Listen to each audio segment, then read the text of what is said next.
Good morning. Now, today I'm going to take another session in my health inbox section. So, earlier we had actually talked about health, what is actually the basis of health, what is in our understanding what can be the definition of health. So, it was discussed that health is not just an absence of disease, health is basically considered as a mental, social, emotional, physical well-being. So you have to follow a holistic approach when you are actually considering the concept of health. Now next, my discussion will be on certain things which we are using that is most of the dietetics and the nutrition sections are employing the method to count the amount of energy you're getting from the food you're eating. So you must have now understood my indication that what I'm talking about. Well, I'm talking about something like what I'm eating today. What are the calories in this? Should I be bothered about it? Or what is the calorie in this iced tea without sugar? Or this protein salad with some fruits, that is the fibers, and you can say chole and some vegetables cut into it. So I'm enjoying this now. So should I be conscious about what the calories I'm getting from the food I'm eating? What is the purpose of being conscious of it? Is it going to be helpful in me gaining the weight or losing the weight according to my health status? So first of all, what is this actually the unit which is actually employed for finding out the energy value of a food? That is known as calorie. Okay, that is more specifically kilocalories. Now this system was actually an arithmetical system, or maths you can say, was actually given by Atwater. It is known as Atwater system. It is the amount of heat required to raise the temperature of 1 kilogram of water by 1 degree centigrade temperature atmospheric pressure in a bomb calorimeter. So that is a very physics or arithmetic kind of a definition, which does not completely apply to the body, how it metabolizes the food, how the body is absorbing the food, and is not a plain fact which can be applied to any kind of a macronutrient, whether it is a carbohydrate, protein, or fat. Okay, first of all, what are the factors which can affect the calories? Now we are taking, suppose that I'm eating this breakfast which contains proteins, carbohydrates, fats, minerals, vitamins. So I don't know the calorie count, but should I be bothered about it? See, my body, the absorption will depend upon the microbiome in the gut. Okay, then the digestion, then the assimilation of the food, the metabolism, finally the conversion into ATP through mitochondria, or the storage in the form of glycogen or fat, or to build the muscle, the protein. How it will be used in the body will depend from individual to individual. This aspect cannot be generalized. Okay, like for example, we say that carbohydrates gives us 4 kilocalories per gram of energy, protein gives us 4 kilocalories per gram, fats give us 9 kilocalories per gram. So it was a mindset that most of the energy is coming from fat. So if you want to lose weight, you have to cut down on fat, because that is actually giving you more of calories. Okay, so this calorie system is not a system to define how to lose weight or how to gain weight. Yeah, we say that we have to take 2500 calories daily in various forms of nutrients, and that should be through a balanced diet, and that depends upon the activity we are doing. If we are more physically active, we are an athlete or something, then we have to take more of the calories. So that connection is not actually depending on how much weight you are having or how much you have to gain or lose. It's actually how much energy your body requires for your daily activities and for maintaining a basal metabolic rate. Okay, now this calorie concept has been actually been used okay, for preparing the diet charts, diet plan and all, but they cannot be considered totally reliable, because when you're taking a carbohydrate, now my plate has more of fiber, complex carbohydrates, some kind of starch might be there because I'm having chola and all.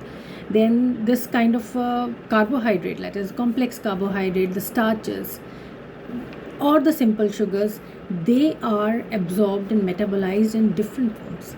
Okay, now the starch, complex carbohydrate like fibers will actually lower the glycemic load. They are considered more healthy options than simple carbohydrates, and they will provide food to the microbiome, the fibers.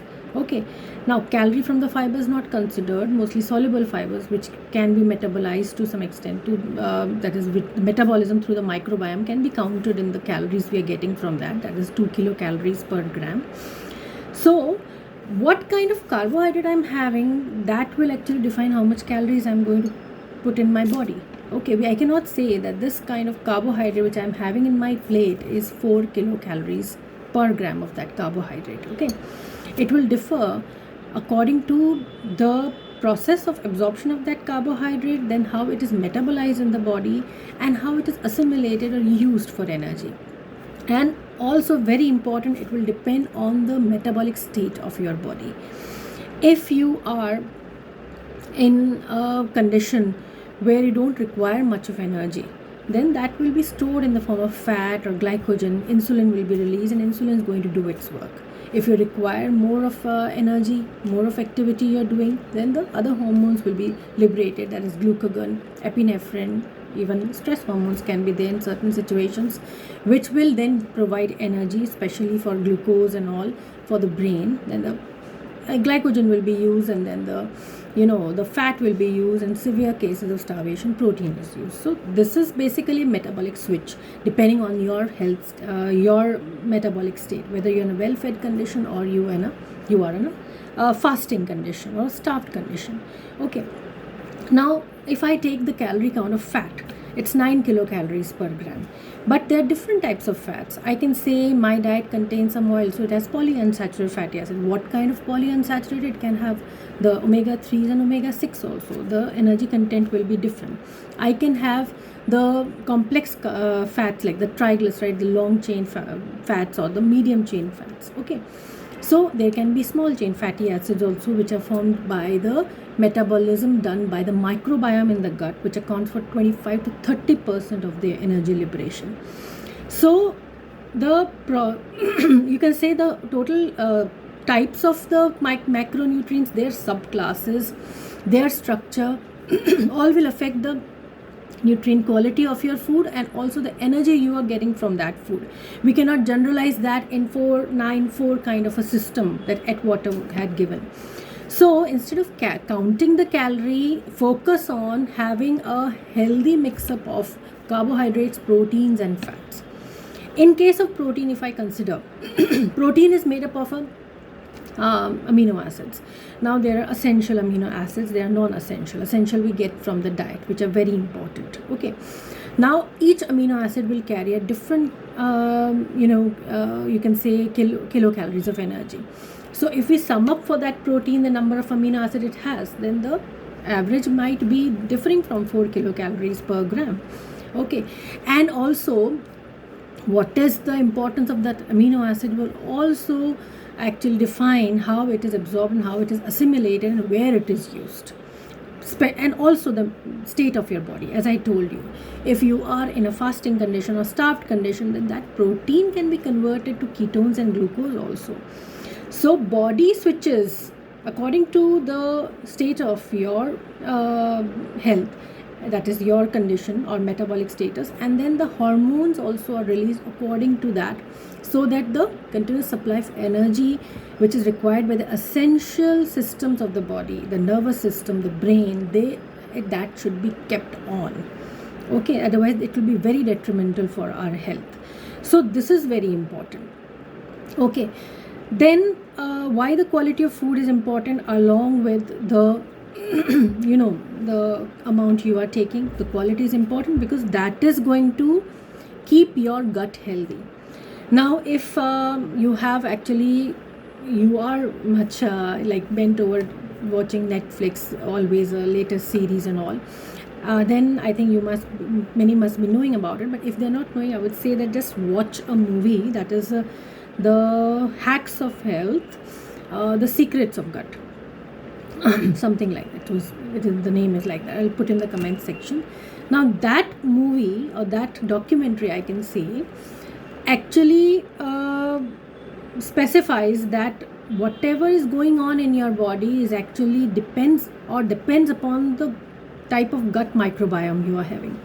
If the microbiota in the gut is not healthy, that will also have a genetic predisposition. But if it is not healthy, then the access or the connection it shares with the brain will affect the overall health of the body. So various chronic health complications, lifestyle diseases, the non-communicable diseases like diabetes, the polycystic ovary syndrome, hypertension, cardiovascular issues, inflammatory bowel disease, irritable bowel syndrome, Crohn's disease, cancer, then Alzheimer's, dementia, psychological issues, depression, schizophrenia, even Parkinson's, everything is linked to the gut microbiota. What healthy bacteria you have will all decide how healthy you are going to be and how are you prone to the various health implications. Because if you have a healthy bacteria, then the process of the metabolism, absorption and the assimilation and metabolism of the food will take place properly, and that connection with the brain through the peripheral nervous system will actually secrete such kind of neuromodulators which will send signals to the brain to modulate through the hypothalamus pituitary axis the secretion of certain hormones and neurotransmitters or neuromodulators, which are then going to affect the overall metabolism of the body. They are going to regulate the metabolism of your body. They are going to regulate the the status of your body, that is whether you will be calm by eating that food, or you will be more stressful by eating that food, or you will be addictive after eating that food. It will all decide your mental makeup. So when you are actually eating such a food that keeps your mental health in proper shape, then the whole body will be kept in a healthy state. Okay, so everything is connected, and the connection comes from what you're eating, from the mouth to the esophagus, stomach, and then small intestine, large intestine, and how much you are actually excreting also, and how much you are absorbing. Okay, so the whole system has to be very, very healthy. That is going to decide your mental health, and that is going to decide how much you are predisposed to a chronic condition.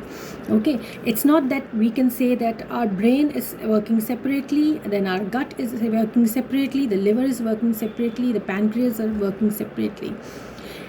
One thing we have to remember, that properly feed your gut. Your microbiome should not be hungry, should not be left hungry. So feed your gut, protect your liver. Very important connection. If you are properly feeding the gut microbiome, you are protecting your liver and allowing the liver to perform the various functions it plays, or important role it plays in integrating the various metabolic pathways that it's going to actually undergo very beautifully. So I am without any kind of a stress and any kind of a conscious thinking how much I'm eating. I'm going to enjoy this protein salad with fruits. Everything is there, and proteins are there, fat is also there, and this lime, or I can say iced tea with lemon, without any kind of a worry. Okay, because I know I'm eating healthy, but I'm not going to count my calories. If I'm hungry, I'm going to eat, but I will opt for healthy options. So I also recommend you that you opt for healthy options, and instead of counting your calories or going into this gimmick of calorie diets or diet plans, just plan a regular meal which you are eating regularly, but with a conscious effort to avoid things which can be harmful to the body, which I have always stressed in my various videos. So keep healthy, keep happy, protect your liver, and feed your gut. Bye. Thank you.